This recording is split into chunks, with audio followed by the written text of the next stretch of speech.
Morning share market ఎట్టకేలకు మళ్ళీ up trend వచ్చింది.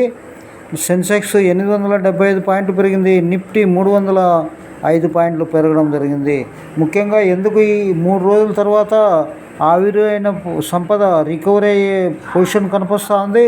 అదేవిధంగా ఈరోజు బోర్డు సమావేశం LIC, ABB India, Aishwarya Motors, Shilpa Medicare, Rail Vikas Nigam, Oil India, Bharat Port, Cochin Shipyard ఇవన్నీ కూడా మనకు రిజల్ట్స్ బోర్డు సమావేశాలు ఉన్నాయి.